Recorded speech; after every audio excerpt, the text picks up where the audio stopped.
Hi there, and welcome to this day in history for October 6th. October 6th is the 279th day of the year in the Gregorian calendar, 280th in leap years, with 86 days remaining to the end of the year. Today's word is anthropomorphism. Anthropomorphism is a noun that means the attribution of human characteristics, emotions, or behaviors to non-human entities. This can include animals, objects, or natural phenomena. The characters of Mickey Mouse, Bugs Bunny, and other animals that are portrayed as talking, thinking, or acting like humans are examples of anthropomorphism. If you were to say, "The sun smiled on the swimmers," this would be an example of anthropomorphism of the sun. Friendly trees, cars with personalities, an angry storm, talking inanimate objects like the brave little toaster, or machines with personalities like Wall-E, all examples of anthropomorphism. Even in mythology, the gods are anthropomorphized with human-like emotions, desires, and actions. This word comes to us from Greek. We can break that down a bit. The first part, anthropo, is used to form words related to men or people having to do with a human. The second part, morphos, has to do with form, usually having to do with a specified shape or form, but in this case, it's not so much about a non-human entity having the shape of a human, but more with assigning human qualities to a non-human object or creature. Great word, anthropomorphism. First known use of the word anthropomorphism is in the mid-1600s. Anthropomorphism. And with that, this is the birthday of George Westinghouse, born October 6, 1846.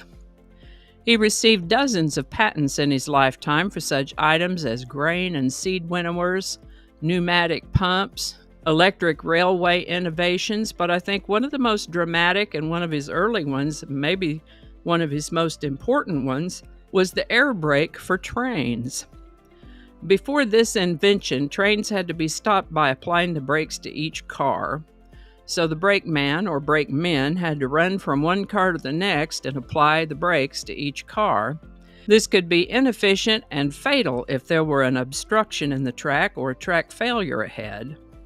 If they couldn't get stopped in time, that'd be all she wrote.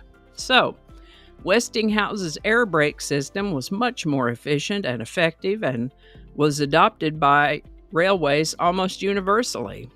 George Westinghouse lived to the age of 67. This is the birthday of Norwegian ethnographer and explorer Thor Heyerdahl, born October 6, 1914. We've mentioned some of his projects and adventures before. He's notable for making ocean voyages and primitive craft to demonstrate how ancient people could actually have made such travels. For example, in 1970, he sailed from the west coast of Africa to Barbados in a papyrus reed boat. And perhaps more famously, his Kon-Tiki expedition in 1947, where he sailed 5,000 miles across the Pacific Ocean from South America to the Tuamotu Islands on a hand-built raft. Remarkable human being, Thor Heyerdahl. He lived to the age of 87. And Instagram was founded on October 6, 2010. Now, 1978 and 79 were the height of the disco era, as evidenced by styles worn and music that was popular at the time. In April of 1979, though, songwriter Robert John released a song that he'd written and recorded, "Sad Eyes."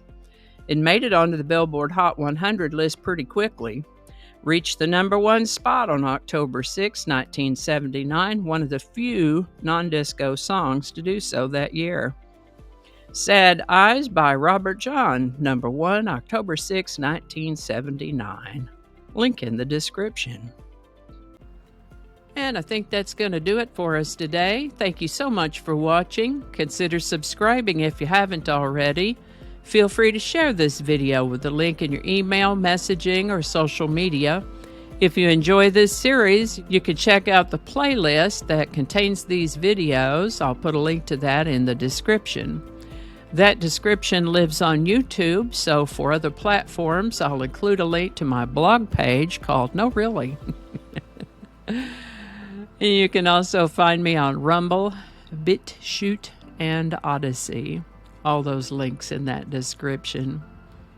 Alrighty, that's all I can think of right now. Thanks again, and I'll see you next time. Alrighty, back to work. I think we got it this time.